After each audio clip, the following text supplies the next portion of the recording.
اعوذ باللہ من الشیطان الرجیم بسم اللہ الرحمن الرحیم یا صاحب الجمال و یا سید البشر من وجهك المنیر لقد نفر القمر لا يمكن الثناء كما كان حقه بعد خدا بزرگ توئی قصہ مختصر جزا اللہ عنا سیدنا و مولانا محمد صلی اللہ علیہ وآلہ وسلم ما هو اہلہ یا رب لک الحمد کما ینبغی لجلال وجہک وعظیم سلطانک رب اشرح لی صدری ویسر لی امری واحلل عقدۃ من لسانی یفقہوا قولی رب زدنی علما رب زدنی علما رب زدنی علما۔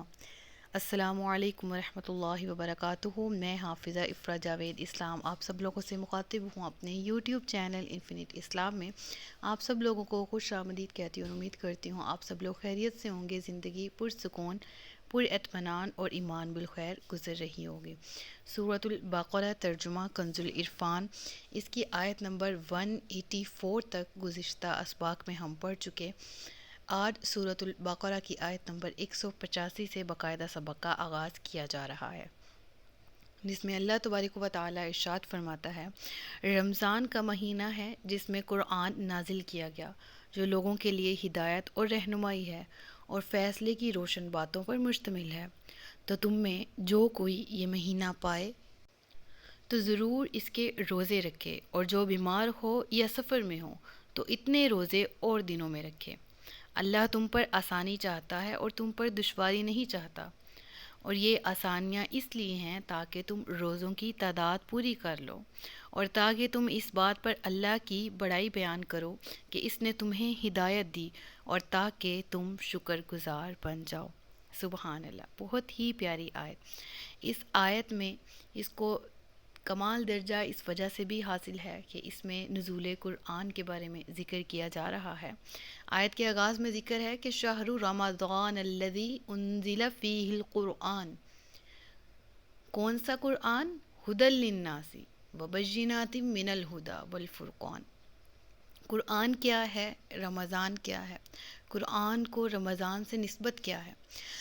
تو اس بارے میں ہم پڑھیں گے۔ دیکھیں، رمضان کے مہینے کی فضیلت سب سے پہلے اس آیت میں بیان کی گئی، اور کیا کہا گیا کہ ماہ رمضان وہ فضیلت کا باعث کیا ہے کہ اس مہینے میں قرآن نازل ہوا، قرآن اترا۔ اور دوسری فضیلت اس اعتبار سے بھی کہ رمضان کا مہینہ روزوں کے لیے مختص کیا گیا۔ اس سے پہلے مسلمان ماہ رمضان کے روزے تو رکھتے تھے، لیکن جو فرض روزے ہیں وہ ماہ رمضان کو چنا گیا۔ اس سے پہلے عاشورہ کا روزہ رکھا جاتا تھا یا ذی الحج کے رکھ لیے جاتے تھے وغیرہ، تو فرض روزوں کے لیے اس مہینے کا انتخاب کیا گیا۔ یہاں جو فضیلت بیان کی جا رہی ہے وہ اس لیے کہ قرآن نازل کیا گیا رمضان میں۔ تو معلوم ہوا، اس سے کیا پتہ چلتا ہے کہ قرآن جو ہے وہ تو ہم نے سنا ہے کہ 23 سال کے عرصے میں نازل ہوا، اور بالکل ٹھیک بھی سنا ہے۔ تو یہاں پر کیا لکھا ہے کہ اس مہینے میں نازل ہوا، تو یہ اکٹھا تو نازل نہیں ہوا۔ کیا یہ نازل ہونے کی ابتدا ہوئی یا مکمل نازل اس مہینے میں ہوا؟ یہ ذرا سی کنفیوژن ہم لوگوں کو رہتی ہے عام طور پہ، جس کو ہم آج کے سبق میں سیکھیں گے۔ دیکھیں، اس سے مراد کہ ایک معنی اور مفہوم کے مطابق مکمل قرآن کریم جو ہے رمضان المبارک کی شب قدر میں لوح محفوظ سے آسمان دنیا کی طرف اتارا گیا اور بیت العزت میں رہا۔ یعنی لوح محفوظ میں قرآن مجید موجود تھا، اور پھر وہاں سے آسمان کی طرف رمضان المبارک کی لیلۃ القدر، شب قدر جو 27ویں شب ہوتی، 27 رمضان المبارک، اس میں نازل کیا گیا مکمل۔ اور پھر اسی آسمان پر ایک مقام ہے، وہاں سے وقتاً فوقتاً حکمت کے مطابق جتنا جتنا اللہ تبارک و تعالیٰ کو منظور ہوا، اللہ کے حکم سے حضرت جبرائیل امین علیہ الصلاۃ والسلام زمین پر لاتے رہے، اور نبی پاک صلی اللہ علیہ وآلہ وسلم پر وحی کرتے رہے، اور یہ نزول کل 23 سال کے، تقریباً 23 سال کے عرصہ میں پورا ہوا۔ اللہ نے کہا قرآن کیا ہے؟ ھدی للناس، یہ نہیں کہا ھدی للمؤمنین، یہ بھی نہیں کہا ھدی للمسلمین، کہا ھدی للناس۔ قرآن ایسی عظیم کتاب ہے، تمام بنی نوع انسان کے لیے باعث ہدایت ہے۔ اگرچہ شرط یہ ہے کہ اس کو دل کی آنکھوں سے پڑھا جائے، اس کی تلاوت دل سے کی جائے، اس کو سمجھا جائے، اس پہ غور و فکر کیا جائے، تو راہ ہدایت اس کے ذریعے حاصل کی جا سکتی ہے۔ وَبَيِّنَاتٍ مِّنَ الْهُدَى وَالْفُرْقَانِ، یہاں پر جو لفظ استعمال ہوا الفرقان، یہ کیوں ہوا؟ یہ اس سے مراد کیا ہے؟ لفظی معنی ہے حق اور باطل میں فرق کرنے والی، اور یہ قرآن مجید کا دوسرا نام ہے۔ قرآن مجید کے کل 23 نام ہیں، جس میں سے دوسرا نام جو القرآن اور پھر الفرقان، یاد رہے یوم الفرقان غزوہ بدر کو بھی کہا گیا قرآن مجید میں، لیکن لفظ الفرقان یعنی حق اور باطل میں فرق کر دینے والی کتاب، اس سے مراد کیا ہے؟ قرآن کریم ہے اس آیت میں۔ اور معلوم ہوا کہ عظمت والی چیز سے نسبت رکھنا کس قدر افضل ہو جاتا ہے، بندے کو افضل کر دیتا ہے اگر اس نے نسبتیں اچھی رکھی ہوں۔ دیکھیں اگر ہم مرد ہے تو وہ داڑھی رکھتا ہے، اور وہ اس وجہ سے رکھتا ہے کہ یہ آج کل فیشن ہے، رواج ہے، تو اس کو ثواب نہیں ہے اس چیز کا، لیکن وہ نسبت پیارے آقا سے جوڑ دیتا ہے، وہ نسبت صحابہ کرام سے جوڑ دیتا ہے، وہ نسبت آقا علیہ الصلوۃ والسلام کے یاروں سے جوڑ دیتا ہے، وہ نسبت انبیاء کرام تمام کے تمام سے جوڑ دیتا ہے، تو اس کو کس قدر رتبہ بھی اللہ کی طرف سے بلند عزت بھی ملتی ہے، اللہ کی طرف سے ثواب بھی ملتا ہے۔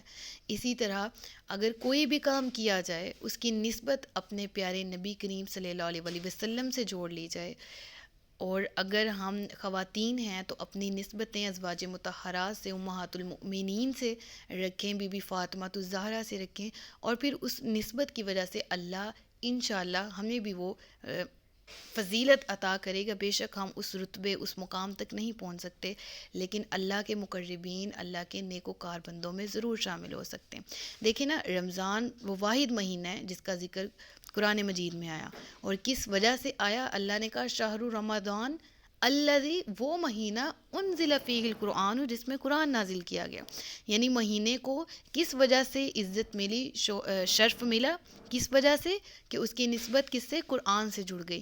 تو دیکھیں اسی طرح مہینے بہت سے عظمت والے ہوتے ہیں، جس طرح ذی الحج کا مہینہ ہے، یہ عظمت والا کیوں؟ اس کی نسبت حج سے، حضرت آدم، حضرت ابراہیم علیہ الصلوۃ والسلام کی سنت سے، ٹھیک ہے۔ پھر اس کے بعد اگر ہم آگے دیکھیں تو ہمیں معلوم ہوگا کہ ہم رجب المرجب کی تعظیم کرتے ہیں، کیوں؟ یہ ماہ معراج ہے، اس میں معراج کی گئی رسول اللہ صلی اللہ علیہ وسلم نے۔ اس طرح ماہ ربیع الاول ہے، ہم اس مہینے کی تعظیم کرتے ہیں، اور اس کی نسبت نبی پاک صلی اللہ علیہ وسلم کی پیدائش سے ہے۔ تو یہ نسبتیں ہی ہیں جو ہر چیز کو افضل کر دیتی ہیں۔ جمعۃ المبارک کا دن تو تھا ہی، لیکن حضرت آدم علیہ الصلوۃ والسلام اس دن پیدا ہوئے، اور اس وجہ سے جمعہ کے دن کو بھی عظمت مل گئی۔ عام دنوں کی طرح یہ بھی ایک دن ہے، لیکن عظمت کیوں ملی؟ حضرت آدم علیہ الصلوۃ والسلام کی پیدائش کی نسبت کے ساتھ۔ تو اپنی نسبتوں کو پاک رکھیں، اپنی نسبتوں کو صاف رکھیں، اعلیٰ پرسنالٹیز سے، اعلیٰ شخصیات سے اپنی نسبت جوڑیں، ان سے جنہوں نے دنیا میں رہ کر بتایا کہ آخرت کی حفاظت کیسے کی جاتی اور دنیا میں کیسے رہا جاتا ہے۔ پھر اللہ پاک فرماتے فمن شہد منکم الشہر فلیصم، پس جو تم میں سے یہ مہینہ پائے تو وہ اس کے روزے رکھے۔ ومن کان مریضا او علی سفر فعدۃ من ایام اخر، پھر کہا کہ اگر تم میں سے کوئی مریض ہے یا مسافر ہے تو ان مہینوں کی گنتی پوری کر لو، باقی کے اس مہینے کی ان دنوں کی گنتی پوری کر لو باقی کے دنوں میں۔ اب ایک اور چیز یہاں پر، یہ جو اس کی تفصیل ہے یہ اس سے پچھلی آیت میں گزر چکی، جس میں ہم نے ڈسکس کر لیا کہ روزہ کن صورتوں میں چھوڑا جا سکتا ہے۔ اس کے علاوہ بھی بہت سی صورتیں ہیں قرآن مجید میں۔ ان آیات میں بیماری اور سفر کا ذکر کیا گیا، اور کہا کہ اگر تم ان حالات میں ہو اور تم روزہ چھوڑ دو تو اپنی گنتی پوری کر لو باقی کے دنوں میں۔ پھر اللہ اس آیت میں کہتا ہے یرید اللہ بکم الیسر ولا یرید بکم العسر، اللہ نے تم پر، اللہ چاہتا ہے کہ تم پر آسانی کرے، نہ کہ تم پر کوئی کسی بھی قسم کی تنگی، نہ کسی بھی قسم کی دشواری۔ اور کیا اس آیت سے کیا مراد ہے؟ اللہ تعالیٰ نے روزے رکھنے کا حکم تو دیا، پھر کہا اگر طاقت نہیں ہے تو دوسرے دنوں میں یہ روزے رکھ لو، پھر کہا کہ ہر طرح سے مسلمان کو، مومن کو اللہ تعالیٰ نے آرام مہیا کیا کہ عبادت، جس طرح نماز ہے، اگر بہت بیمار ہے، نہیں پڑھی جا رہی، نہیں کھڑا ہوا جا رہا، بیٹھنے کی اجازت دے دی، بیٹھنے کی طاقت نہیں رکھتا لیٹنے کی اجازت دے دی۔ پھر اللہ تعالیٰ نے ماہ رمضان میں 30 دن لگاتار روزے رکھنے کا کہا، 29 یا 30 دن، پھر یہ بھی کہہ دیا کہ 11 ماہ تم جو چاہو کھا سکتے ہو حلال رزق میں سے. پھر یہ بھی کہا کہ اس مہینے میں بھی اگر نہیں رکھے جا رہے اور جو شرعی اعتبار سے مجبور ہو وہ دوسرے دنوں میں گنتی پوری کر لے. اگر اس کی طاقت بھی نہیں ہے تو وہ پھر ایک مسکین کو کھانا کھلا کے فدیہ ادا کر سکتے ہیں. پھر کہا اللہ نے رمضان کی راتوں میں کھانے کی اجازت دے دی، دن میں ہی بس باز رکھا کہ تمہیں صبر آ جائے، تمہیں اپنے نفس کو مارنا آ جائے، تمہیں اپنی خواہشات کو ختم کرنا آ جائے اور تمہیں اللہ کی رضا کے لیے اپنے کام کرنا آ جائیں. تو اس لیے رات کو جب کھانے کی اجازت دی اور صبح سحری تک، جس کا ذکر انشاءاللہ آگے آئے گا تو اگلی آیت میں، تو اس سے مراد اللہ نے پھر ہر وہ چیز، جس طرح حرام جو کھانے کی یہ سور کا گوشت، ٹھیک ہے، بہتا ہوا خون، جس کا ہم نے سورۃ البقرہ کی انہی پچھلی آیات میں پڑھا.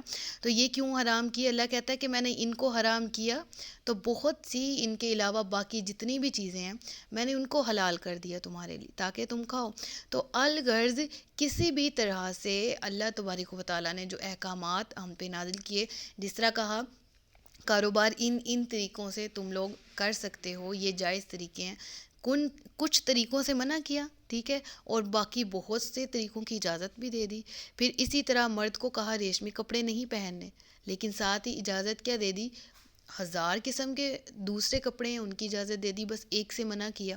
یعنی اللہ کہتا ہے کہ اگر تم غور کرو تو اس آیت کا معنی بالکل واضح ہو جائے گا کہ اللہ ہم پر آسانی چاہتا ہے، ہم پر تنگی نہیں چاہتا. اور یہ اس آیت سے کے مفہوم سے ریلیونٹ اگر میں تفسیر کروں تو اللہ تعالیٰ کہتا ہے کہ یہ تم پر آسانی کیوں کی گئی؟ تاکہ تم تعداد پوری کر لو. یعنی گنتی پوری کرنے سے یہاں پر مراد رمضان کے 29 یا 30 دن کے روزے جو ہیں وہ پورے رکھے جائیں، ٹھیک ہے. اور پھر کہا وَلِتُكَبِّرُوا اللَّهَ، اور تاکہ تم اللہ کی پاکی بیان کرو، تاکہ تم تکبیر بیان کرو. یعنی اللہ نے کہا کہ جس طرح میں نے تمہیں دین کے طریقے سکھائے، شریعت کے مسائل سکھائے، تو اس پر اللہ تبارک و تعالیٰ کے احکامات کی پیروی کرو اور اللہ کی بڑائی بیان کرو اور اللہ تبارک و تعالیٰ کی نعمتوں کا شکر ادا کرو. اگلی آیت ہے آیت نمبر 186، اور اے حبیب جب تم سے میرے بندے میرے بارے میں سوال کریں تو بے شک میں ان کے نزدیک ہوں، میں دعا کرنے والے کی دعا قبول کرتا ہوں. جب وہ مجھ سے دعا کرے تو انہیں چاہیے کہ میرا حکم مانیں اور مجھ پر ایمان لائیں تاکہ ہدایت پا جائیں. اللہ اکبر. یہ آیت قرآن کریم کی ہر آیت ہی اپنے اندر ایک عظیم سا حسن رکھتی ہے، ہر آیت اپنی فضیلت رکھتی ہے، لیکن یہ آیت میرے خود کے بذات خود میرے دل کے بہت زیادہ قریب ہے. اس آیت پہ میرا ایمان ہے، اس آیت پہ میرا توکل مزید یہ آیت مضبوط کرتی ہے. اور میں چاہوں گی کہ میں سمجھا پاؤں اس آیت کا مفہوم، تاکہ اس آیت کے مفہوم کے ساتھ ساتھ ہماری زندگی میں بھی ایک تبدیلی آئے، ہماری زندگی میں توکل شامل ہو جائے، ناشکری ختم ہو. دیکھیں ہم عام طور پر بات کریں تو ہم کہتے ہیں یہ دعا قبول نہیں، یہ مانگا وہ ملا نہیں، یہ کرنا چاہا وہ کیا نہیں، جو کرنا چاہ رہے تھے وہ ہوا نہیں، اور جو ہو گیا وہ چاہ نہیں رہے تھے وغیرہ. اس طرح کے ہزار شکوے آتے ہیں. پھر ہم کہتے ہیں ہماری دعا قبول نہیں ہوتی، ہم دل چھوڑ دیتے ہیں، ہم امید چھوڑ دیتے ہیں، ہوپ چھوڑ دیتے ہیں. صحابہ کرام ایک دفعہ نا نبی پاک صلی اللہ علیہ وسلم کی بارگاہ میں حاضر اور بڑے شوق سے، بڑی محبت میں، اللہ کی محبت میں کہتے ہیں کہ یا رسول اللہ، اللہ عز و جل کہاں ہے؟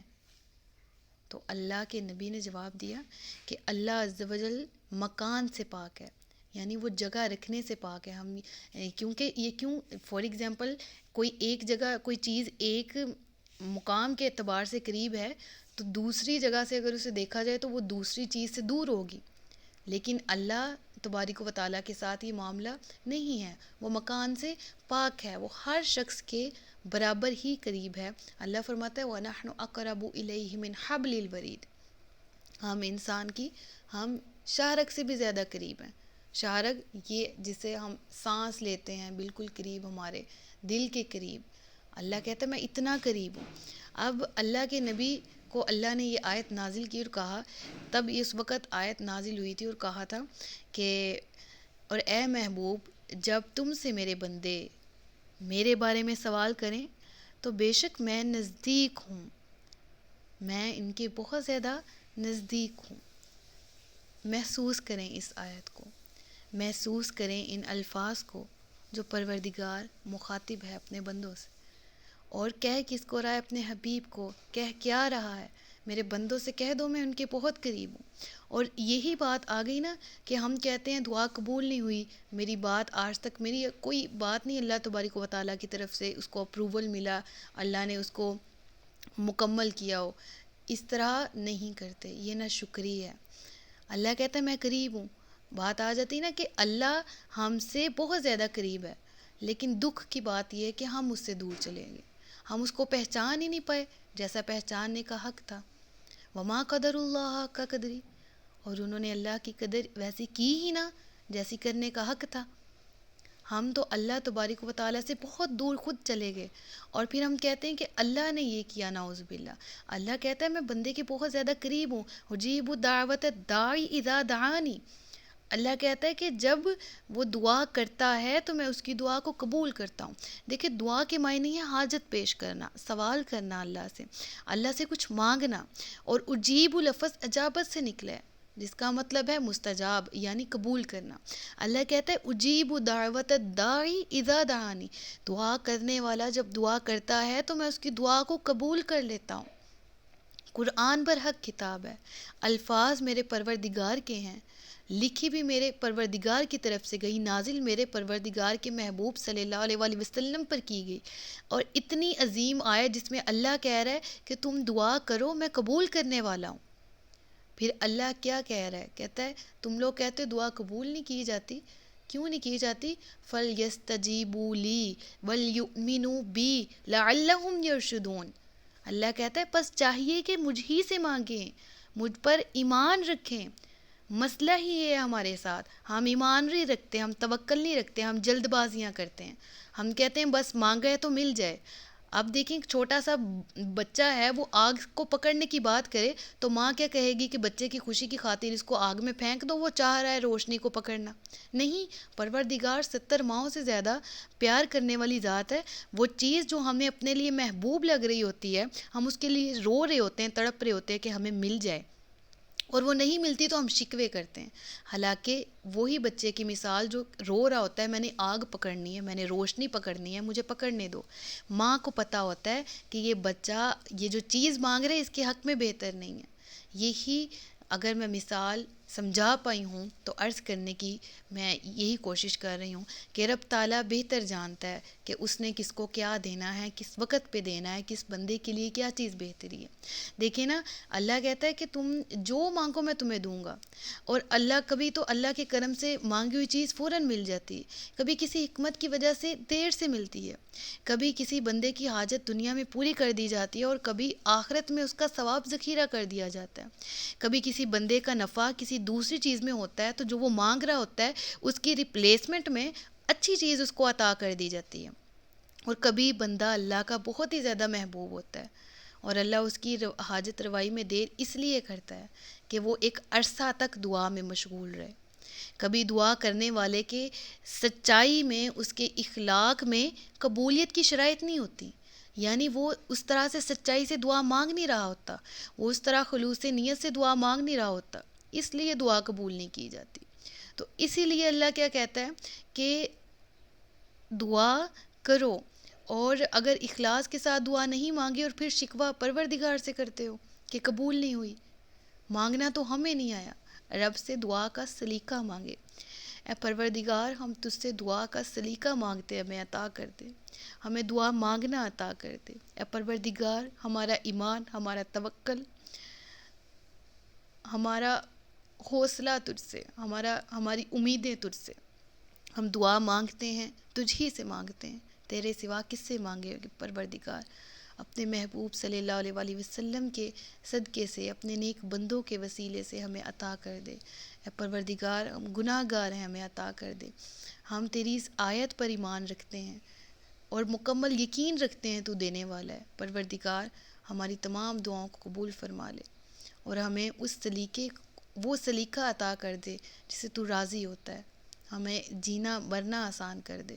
اور مالک اگر جو چیز ہمارے حق میں بہتر نہیں ہے، ہمیں اس پر صبر عطا فرما، ہمیں اپنی ناشکری سے بچا، ہمیں ہمارے والدین کو، ہمارے اہل و عیال کو اپنی رحمت میں لے لے، ہماری اولادوں کو نیکی پر قائم رکھنے والا بنا دے، ہمیں دعا کرنے کا سلیقہ سکھا دے۔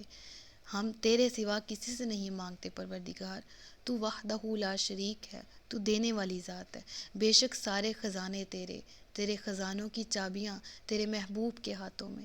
پروردگار اے پیارے پروردگار، ہم سب کو نواز دے، ہم سب کو اس آیت کی مٹھاس کو سمجھنے کی توفیق دے، ہم سب کو اس آیت کی گہرائی میں اترنے کی توفیق دے، ہم سب کو اس آیت کے مفہوم کو سمجھنے کی توفیق دے اور توکل کرنے والا بنا دے، آمین۔ اگلی آیت ہے آیت نمبر 187۔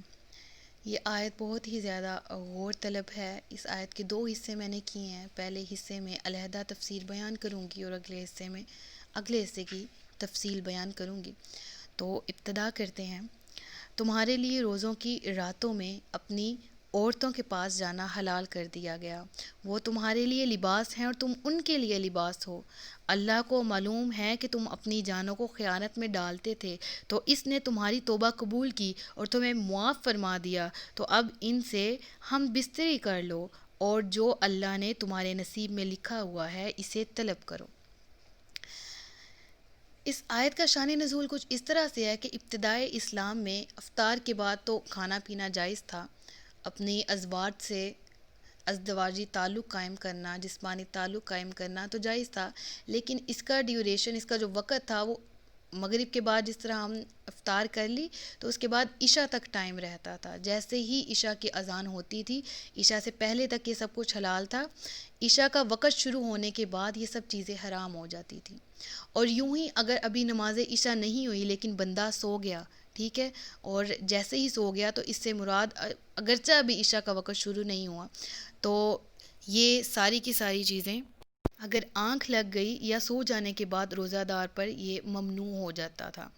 تو اس صورت میں ایک دفعہ بعض صحابہ کرام نے رمضان المبارک کی راتوں میں ہم بستری کا فعل سرزد ہوا ان سے، اس پر وہ حضرات بہت نادم بھی ہوئے، بارگاہ رسالت صلی اللہ علیہ وآلہ وسلم میں صورتحال عرض کی، اور اس وقت پھر یہ آیت نازل ہوئی اور فرمایا گیا کہ تمہارے لیے رمضان کی راتوں میں اپنی عورتوں کے پاس جانا حلال کر دیا گیا، اور یہ بھی کہ اللہ کو معلوم ہے کہ تم اپنی جانوں کو خیانت میں ڈال رہے ہو، لیکن اللہ نے تمہیں اس پر معاف فرما دیا اور آئندہ کے لیے اجازت بھی دے دی۔ اللہ کہتا ہے کہ اللہ کو معلوم ہے تم اپنی جانوں کو خیانت میں ڈالتے تھے تو اس نے تمہاری توبہ قبول کی۔ خیانت میں ڈالنے سے مراد کیا ہے؟ یعنی اس آیت میں خیانت سے مراد وہ ہم بستری ہے جو اجازت سے پہلے رمضان کی راتوں میں مسلمانوں سے سرزد ہوئی تھی، ٹھیک ہے، تو اس سے مراد، اور یہاں پر یہ آتا ہے کہ وہ تمہارے لیے لباس ہیں اور تم ان کے لیے لباس ہو۔ یہ کیوں کہا گیا؟ مرد کو عورت کا لباس، عورت کو مرد کا، میاں بیوی کے تعلق کو اس اتنے خوبصورت انداز میں کیوں بیان کیا گیا؟ دیکھیں، لباس آپ کے جسم کے عیبوں کو ڈھانپتا ہے، لباس آپ کو موسم کے مضر اثرات سے بچاتا ہے، لباس آپ کو پروٹیکٹ کرتا ہے مزید بہت گرمی سے، سورج کی شعاؤں سے، لباس آپ کو پروٹیکٹ کرتا ہے بہت سردی میں، بہت تیز ہوا سے، لباس آپ کے جسم کو ڈھانپنے کا کام دیتا ہے۔ تو یہاں میاں اور بیوی کے رشتے کو کہا گیا کہ ایک دوسرے کا لباس ہیں، یعنی ایک دوسرے کے لیے سب کچھ ہونے چاہیے، ایک دوسرے کے راز رکھنے والے، ایک دوسرے کی عیبوں کو چھپانے والے، ایک دوسرے کے لیے آرام کا ذریعہ، ایک دوسرے کے لیے سکون کا ذریعہ ہونا چاہیے۔ اور پھر اس آیت سے میں یہ بھی تفسیر بیان کرنا چاہوں گی کہ مراد یہ بھی ہے کہ ہن لباس لکم وانتم لباس لہن، تم ان کے لیے لباس ہو، وہ تمہارے لیے لباس ہیں۔ مراد یہ کہ جس طرح شریعت نے اجازت دی جسمانی تعلقات قائم کرنے کی، ویسے ہی کرنا چاہیے، اس کے مطابق ہی کرنا چاہیے، ایسے نہیں جس طرح مغرب کے کلچر کو فالو کرتے ہوئے جانوروں اور درندوں کی طرح اس طرح کے افعال کرنا کہ جس سے آپ کی جنسی خواہشات پوری ہوتی ہوں، جس سے ایک فطری عمل ہے عورت کے دل میں مرد کے لیے جو اس کا شوہر ہوتا ہے اور مرد کے دل میں اپنی بیوی کے لیے اٹریکشن ہوتی ہے، اور یہ فطری عمل کو پورا کرنے کا اللہ حکم بھی دیتا ہے۔ نیت کیا ہونی چاہیے؟ اللہ کہتا ہے نیت یہ، اور ان سے ہم بستری کر لو اور جو اللہ نے تمہارے نصیب میں لکھا ہوا ہے اسے طلب کرو، یعنی نیت یہ بھی ہونی چاہیے کہ اللہ ہمیں اولاد عطا کر جس سے مسلمانوں کی تعداد میں اضافہ ہو، قوت میں اضافہ ہو، ٹھیک ہے۔ اور پھر کہا گیا کہ شرعی طریقے کے مطابق ہی یہ فعل کیا جائے، نہ کہ غیر شرعی طریقے سے، اور ہر طریقے سے اللہ کی مقرر کردہ حدود کا خیال بھی رکھا جائے۔ اور پھر اللہ تبارک و تعالیٰ آیت کے دوسرے حصے میں ارشاد فرماتے ہیں، اور کھاؤ اور پیو یہاں تک کہ تمہارے لیے فجر سے سفیدی یعنی صبح کا ڈورا سیاہی یعنی رات کے ڈورے سے ممتاز ہو جائے، پھر رات آنے تک روزوں کو پورا کرو، اور عورتوں سے ہم بستری نہ کرو جب تم مسجدوں میں اعتکاف سے ہو، یہ اللہ کی حدیں ہیں تو ان کے پاس نہ جاؤ۔ اللہ یوں ہی لوگوں کے لیے اپنی آیات کھول کر بیان فرماتا ہے تاکہ وہ پرہیزگار ہو جائیں۔ یہ آیت یہاں سے حضرت سلمہ بن قیس رضی اللہ تعالیٰ عنہ کے حق میں نازل ہوئی۔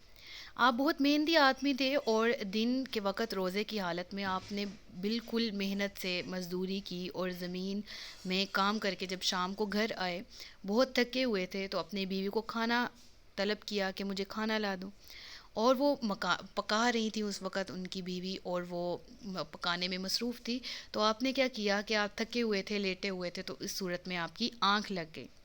تو جب بیوی نے کھانا تیار کر کے انہیں بیدار کیا تو انہوں نے کہا کہ میں اب کھانا نہیں کھاؤں گا، انہوں نے انکار کر دیا، کیونکہ اس زمانے میں حکم یہی تھا کہ سو جانے کے بعد روزہ دار پر کھانا پینا ممنوع ہو جاتا تھا۔ چنانچہ اسی حالت میں آپ نے اگلے دن کا روزہ بھی رکھ لیا، تو اس سے ان کی کمزوری میں مزید اضافہ ہو گیا، اور وہ اگلے دن کی دوپہر تک بے ہوش ہو کے گر گئے۔ تو تاجدار رسالت صلی اللہ علیہ وسلم کی بارگاہ میں ان کا حال بیان کیا گیا، تو اس بارے میں پھر یہ آیت نازل ہوئی اور کہا گیا کہ کھاؤ اور پیو یہاں تک کہ تمہارے لیے فجر سے سفیدی کا ڈورا سیاہی کے ڈورے سے ممتاز ہو جائے۔ اب یہاں پر یہ ڈورے سے مراد کیا ہے؟ یعنی کہ کہا گیا کہ رمضان میں مغرب کے بعد آپ لوگ بالکل کھا پی سکتے ہیں، رمضان کی راتوں میں کھانا پینا مباح فرما دیا گیا۔ اور پھر یہاں پر اس آیت میں سفید اور سیاہ ڈورے کا ذکر ہے، اس سے مراد رات کو سیاہ ڈورے سے تشبیہ دی گئی اور صبح کو سفید ڈورے سے تشبیہ دی گئی، اور معنی یہ ہے کہ تمہارے لیے کھانا پینا رمضان کی رات سے لے کر یعنی مغرب سے صبح صادق تک جو ہے وہ جائز قرار دے۔ صبح مطلب سحری کے وقت سے پہلے، اذان فجر سے بالکل پہلے تک تم لوگوں کے لیے جائز قرار دے دیا گیا کہ تم کھانا کھا سکتے ہو۔ سمجھ آ گئی ہے ڈورے سے کیا مراد ہے؟ یعنی رات کا یہ ہے نا کہ تمہارے لیے فجر کا ڈورا سیاہی کے ڈورے سے ممتاز مطلب الگ جدا ہو جائے، یعنی اندھیرے سے روشنی پھوٹ پڑنے تک تم لوگوں کے لیے بالکل جائز ہے کہ تم لوگ کھا پی سکتے ہو۔ اور پھر اس آیت میں ذکر ہوا کہ پھر رات آنے تک روزوں کو پورا کرو، یعنی پھر اب جب سحری کا وقت ختم ہو گیا اور اذان فجر ہو گئی تو پھر اس دوران فجر سے لے کے مغرب تک تم بالکل نہیں کھا سکتے، اپنے روزے کو پورا کرو۔ یعنی کہ اجازت کس وقت کی دی گئی؟ مغرب کے بعد سے لے کر پوری رات آپ کھا سکتے ہیں، اور سحری سے پہلے تک یعنی سحری کا وقت ختم ہونے سے پہلے تک۔ اب یہاں پر پھر ذکر آتا ہے، اور عورتوں سے ہم بستری نہ کرو جبکہ تم مسجدوں میں اعتکاف سے ہو، یعنی رمضان کی راتوں میں روزہ دار کے لیے اپنی بیوی سے بالکل جسمانی یا زواجی تعلقات قائم کرنا حلال ہے، لیکن اگر وہ اعتکاف سے ہو، مرد اعتکاف سے ہو یا اس کی زوجہ اعتکاف میں ہو تو پھر وہ یہ عمل نہیں کر سکتے۔ رمضان کی راتوں میں بھی منع کیا گیا، اور یہ عمل بالکل یہ تعلقات اعتکاف کی حالت میں حرام ہیں۔ یعنی اجازت تو دی گئی رمضان کی راتوں میں اس عمل کی کہ آپ لوگوں کے لیے بالکل جائز ہے، دن کے وقت روزے کی حالت میں نہیں، روزہ جب ختم ہو جائے آپ کا افطاری کے بعد آپ بالکل اپنی ازواج سے تعلقات قائم کر سکتے ہیں، لیکن اگر اعتکاف کی حالت میں ہیں تو پھر یہ سب عمل حرام ہے، یہ تعلقات حرام ہیں۔ اور اعتکاف کیا ہے جی؟ نبی پاک صلی اللہ علیہ وسلم نے اس عمل کو اس قدر پسند کیا، یہ اعتکاف سنت ہے رسول اللہ صلی اللہ علیہ وآلہ وسلم کی، اور یہ عمل آپ کو اس قدر پسند تھا کہ حضرت انس رضی اللہ تعالی عنہ فرماتے ہیں کہ نبی کریم صلی اللہ علیہ وآلہ وسلم رمضان کے آخری عشرہ میں اعتکاف کرتے، ایک سال اعتکاف نہ کر سکے، جب اگلا سال آیا تو حضور انور صلی اللہ علیہ وآلہ وسلم نے 20 دن اعتکاف کیا. سبحان اللہ. تو یہ اللہ تبارک و تعالیٰ کی عبادت کو کہتے ہیں کہ دنیا سے کٹ آف ہو کے آپ، اس کی صورتیں کون کون سی نکلتی ہیں، چند مسائل بھی میں ڈسکس کر لیتی ہوں اس آیت سے ریلیونٹی، کہ دنیا سے کٹ آف ہو کے صرف اور صرف اللہ کی عبادت کرنی ہے. مردوں کے لیے جو اعتکاف ہے اس کے لیے باقاعدہ شرعی مسجد ضروری ہے، اور معتکف جو ہے وہ مسجد میں کھا بھی سکتا ہے، پی بھی سکتا ہے، لیکن روزے کی حالت میں نہیں اوبیسلی، اور اس کو مسجد میں سونا بھی جائز ہے جیسے رات کے وقت. پھر عورتوں کو اعتکاف کے لیے گھروں میں ہی رہنے کی کہا گیا ہے. دور حاضر میں عورتیں مسجدوں میں نہیں جا سکتی، اعتکاف کی اجازت ان کو نہیں دی جاتی مسجدوں میں. وہ اعتکاف کرنا چاہیں تو گھر میں کر سکتی ہیں. اور جو واجب اور سنت اعتکاف ہے اس میں روزہ رکھنا شرط ہے. ٹھیک ہے، روزے کے بغیر آپ یہ اعتکاف نہیں کر سکتے، جیسے کہ رمضان کے آخری عشرے میں ہم کرتے ہیں اعتکاف. ٹھیک ہے. اور نفلی اعتکاف میں روزہ ضروری نہیں ہے. اگر ہم نفلی طور پہ کوئی کہہ دیتے ہیں کہ ہمارا یہ کام ہو گیا تو ہم اعتکاف کریں گے، اور ہم نفلی طور پہ اس کو ادا کرتے ہیں، تو یہ اعتکاف اس کا کوئی خاص ڈیوریشن بھی نہیں سیٹ کہ آپ نے 3 دن کا کرنا ہے، 10 دن کا کرنا ہے. یہ کچھ لمحے کے لیے بھی ہو سکتا ہے، چند منٹ کے لیے بھی آپ اللہ کی عبادت کر سکتے ہیں اکیلے میں، تنہائی میں. اور مسجد میں بھی اگر آپ کرنا چاہیں تو نفلی اعتکاف کی نیت ہی کریں گے. ٹھیک ہے. اور اس کے علاوہ اگر واجب اور سنت اعتکاف ہے تو اس میں ایک لمحے کے لیے بھی اگر بلا اجازت، ٹھیک ہے، شرعی اجازت، شرعی مسئلے کے بغیر اگر وہ شخص مسجد سے نکل آتا ہے تو اس کا اعتکاف بھی ٹوٹ جاتا ہے. یعنی جو واجب اعتکاف ہے اور سنت اعتکاف ہے اس میں بغیر شرعی اجازت کے مسجد سے کسی بھی صورت میں وہ نہیں نکل سکتا ہے، اعتکاف کرے. اور اگر ایسا وہ نہیں ان چیزوں کا خیال رکھتا تو وہ اعتکاف ٹوٹ بھی سکتا ہے. تو یہ اعتکاف کے کوئی چند مسائل تھے جو میں نے ڈسکس کر لیے، اور میں نے آسان الفاظ میں آپ کو سمجھانے کی کوشش کی ہے. اللہ تعالیٰ سے دعا ہے کہ اللہ تعالیٰ ہمیں ان آیات کا معنی اور مفہوم سمجھنے کی توفیق عطا فرمائے. آیت نمبر 188 ہے وَلَا تَأْكُلُوا أَمْوَالَكُمْ بَيْنَكُمْ بِالْبَاطِلِ وَتُدْلُوا بِهَا إِلَى الْحُكَّامِ لِتَأْكُلُوا فَرِيقًا مِّنْ أَمْوَالِ النَّاسِ بِالْإِثْمِ وَأَنْتُمْ تَعْلَمُونَ. اور آپس میں ایک دوسرے کا مال ناحق نہ کھاؤ، اور نہ حاکموں کے پاس ان کا مقدمہ اس لیے پہنچاؤ کہ لوگوں کا مال ناجائز طور پر جان بوجھ کر کھا لو. اللہ اکبر. اس آیت میں باطل طریقے سے، برے طریقے سے، حرام طریقے سے کسی کا مال ہڑپ کرنا، چاہے وہ لوٹ کر ہو، چھین کر ہو، چوری سے، جوئے سے، حرام تماشے، حرام کام وغیرہ کرنا، الغرض حرام جتنی بھی چیزیں، رشوت ہے، جھوٹی گواہی دینا ہے، کسی بھی طریقے سے مال کمانا، مال حاصل کرنا، کسی کا لوٹ لینا، یہ کیا ہے؟ بالکل ہی ہر طرح سے ممنوع ہے اور حرام ہے. تو مسئلہ کیا اس آیت سے معلوم ہوا کہ ناجائز کسی اپنے فائدے کے لیے کسی پر ناجائز مقدمہ بنا دینا، ٹھیک ہے، اور اس کو حکام تک لے جانا بالکل ناجائز ہے اور حرام کام ہے. ٹھیک ہے. یعنی ہم اکثر ایسے کرتے ہیں کہ اپنے فائدے کی غرض سے یا کسی کو نقصان پہنچانے کے لیے اس کو رشوت وغیرہ دے کے لوگوں کو اس کو اذیت دیتے ہیں، اور حکام پر جا کے جھوٹا مقدمہ پیش کر دیتے ہیں. اور اس کے بارے میں ہم نہیں سوچتے. جس طرح عدالتوں کے باہر گواہ بکھرے ہوتے ہیں اور وہ چپ کر کے پیسے لیتے ہیں اور آ کے گواہی دے دیتے ہیں، جھوٹی گواہی دے کر کسی کو پھنسانے کے لیے، کسی کا حق مارنے کے لیے، کسی بھی طریقے سے. اللہ کہتا ہے کہ تم آپس میں ایک دوسرے کا مال نہ حق نہ کھاؤ، حاکموں کے پاس ان کا مقدمہ اس لیے نہ پہنچاؤ کہ لوگوں کا مال ناجائز طور پر جان بوجھ کر کھا لو. یعنی کہ ہمیں معلوم ہوا کہ جھوٹی گواہی، جھوٹی وکالت، جھوٹے مقدمے کی پیروی یا کوشش کی جو اجرتیں لیتے ہیں، جو سیلری اپنی طرف سے بناتے ہیں، اس کو وکلا حضرات بھی، وہ ان سب کو یہ حرام ہے. اور انشاءاللہ اس کے بارے میں ہم آگے بھی پڑھیں گے. تو حضرت ابو بکر صدیق رضی اللہ تعالیٰ عنہ سے روایت ہے کہ نبی کریم صلی اللہ علیہ وآلہ وسلم نے ارشاد فرمایا، وہ شخص ملعون ہے جو اپنے مسلمان بھائی کو نقصان پہنچائے یا اس کے ساتھ دھوکہ کرے. اللہ تعالیٰ ہم سب کو اس آیت سے وعید جو دی جا رہی ہے اس سے سبق حاصل کرنے کی توفیق عطا فرمائے، اور ہم سب کو حلال رزق عطا فرمائے. اور اگر آپ میں سے کوئی ملوث ہے میں یہ نہیں کہتی سب ہی نیک ہیں، سب ہی اچھے ہیں، سب ہی بہت پیارے بہن بھائی، لیکن کسی نہ کسی طرح، کسی نہ کسی سینس میں اگر آپ ان کاموں میں ملوث ہیں جن کاموں سے منع کیا جا رہا ہے قرآن میں، تو آج ہی سے توبہ کریں، اللہ بخشنے والا مہربان ہے۔ وما علینا الا البلاغ المبین، صدق اللہ العلی العظیم۔ اپنا خیال رکھیے گا، اپنے سے زیادہ دوسروں کا۔ تاجدار ختم نبوت زندہ باد، پاکستان ہمیشہ زندہ باد۔ السلام علیکم ورحمۃ اللہ وبرکاتہ۔